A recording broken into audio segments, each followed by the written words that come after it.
Hey everyone, and welcome to this upload. As you guys seen by the title, I wanted to talk to you guys a little bit more about being a teacher's assistant and what they might ask you if you guys are going in for an interview at any time if you guys are looking into the job. So, of course, common interview questions for a teaching assistant position can be categorized by general background, experience with children, classroom management, and teaching philosophy. So, before I go any further, if you're new to my channel, welcome. I'm a teaching assistant who teaches and assists in kindergarten. With this position, you can also assistant teach in kindergarten, first, and sometimes second. We used to have that at our school where we would do second. I've never done teaching assistant in second, just K and first.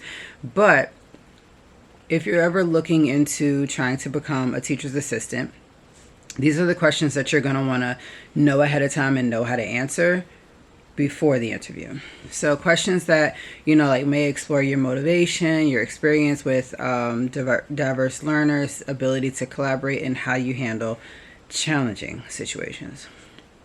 So some general situations or general questions that that they might ask you honestly is to tell me all about yourself. They just want to get to know a little bit more about you, and then why do you want to become a teacher's assistant. This is just something that where you want to focus on your passion for education and of course supporting student learning. And then they might ask you why do you want to work at this school? There's millions of other schools that you guys can pick. Why do you want to work at this one? And that's just something where you show that you've researched the school and you understand their values and their goals and things like that. Another question that they might ask you are, what are your strengths and weaknesses? And that's just something where you would just want to be honest. You want to highlight your strengths. You want to show what's relevant to the role. And then of course, just examples of patience, communication, organization, things like that.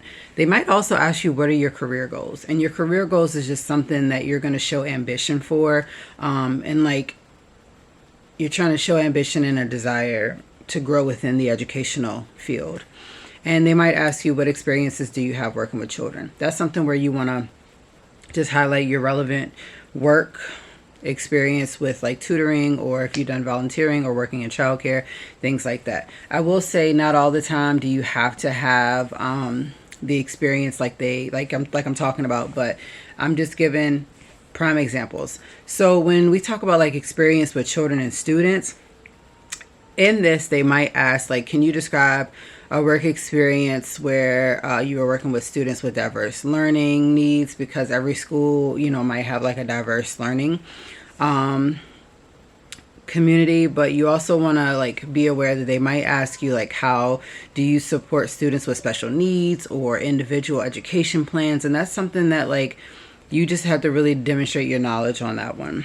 They might ask you to describe a time that you helped a student overcome a learning challenge, or how do you build a rapport with students, or how do you ensure the meeting or that you're meeting the needs of the individual needs of each student.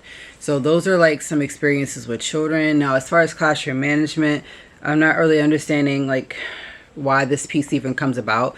I'm just giving you guys a heads up. But if you are asked about the classroom management piece, that's something that you just have to think about. And it's not many questions that they can ask you, right? So they can clearly ask you how do you handle a disruptive student? And that's just where you explain your strategies for addressing the situation. How do you manage a classroom when the teacher is not present? Because there will be times where that teacher has to step out and have doctor's appointments, have kids sick, blah blah blah. How do you deal with them? And then of course maybe what strategies do you use to manage classroom behavioral effectively? And then of course, how do you handle conflicts between students? And this is something that they ask you these questions, but then you come in and you take professional development learning for these things, especially if your district thinks that you guys as instructional assistants should work on that a little bit more, then that is what they'll do in the beginning of the year to kind of implement that when you guys meet together. So for us, as far as these questions, I was clearly asked some of these questions when I was interviewed for a instructional assistant Sped position. And I answered them the best way that I could. And then I turned around and had to take professional development on these questions, like not on the questions, but like pertaining to the questions. And then it kind of went from there. But just never be nervous in the interview, and always just remain honest and humble with your answers, and, you know, just say what you feel. That way you're just being yourself. So some teaching philosophy and approach. That's the thing. If you're really trying to become a teacher, I think that these questions are really great for you. And I would say, like, they might ask you, like, what makes a good lesson? What is your teaching style? How do you support a teacher in an inclusive classroom setting?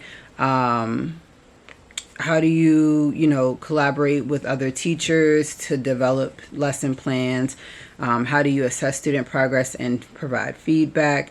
And how do you handle situations where a student is bored or not engaged?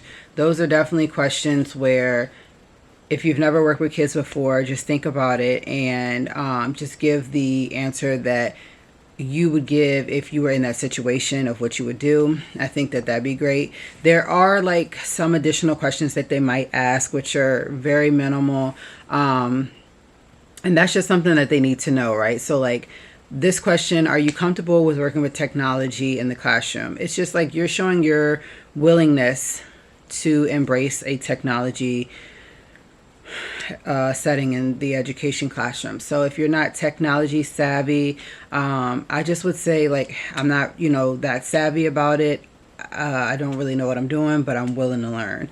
It gives them the knowledge to know that you are willing to work on that, instead of like, oh no, I don't know, I don't want to do that. So how do you prioritize tasks when assisting a teacher with multiple responsibilities? Really just like describe your organization and time management skills, and just share like what it is you're going to be doing while she's teaching or he's teaching, whatever. What are your biggest weaknesses? That way that principal, your boss, soon to be boss, can help you out in those areas and give you the recommendations of things that you need in order to be successful in those areas. Because you just need to be honest and choose like a weakness that is not critical to the job. And so, of course, they might ask you like to tell me about a time you had to adapt your communication style to meet a student's needs. And it's just like to show your empathy and ability to tailor to your like communicating. And they might ask you, what is your understanding of student confidentiality? And that is just because as a teacher, not everything needs to be shared. And of course, if it's like real serious matters where like CPS is involved, or things happen in the home, just know like you have to be very confidential. You have to be very like protective of what you say. So just being prepared to these answers, just thinking them like through, and a real thoughtful answer to those, you can demonstrate your suitability for the role and make a positive impression on the interviewer. I will say that for us, other teachers don't sit in on these interviews. Now, when you go to be a teacher, they do sit in on these interviews because they want to make sure that they have the best team. Like make sure that you're the best fit for the team, and that you know what you're doing. So those are the questions that I would say you might get asked if you guys are getting ready to get interviewed for an instructional assistant, teacher's assistant, or teacher's aide role. They all three mean the same thing. So regardless of how they use it, just know these are the questions that you might get asked. If you guys have an interview coming up, I hope that you guys do really great. I hope that you guys get the job. I hope that these questions and like short answers were kind of helpful for you all, so that you guys know exactly what you're going into. And I will catch you guys in the next vlog.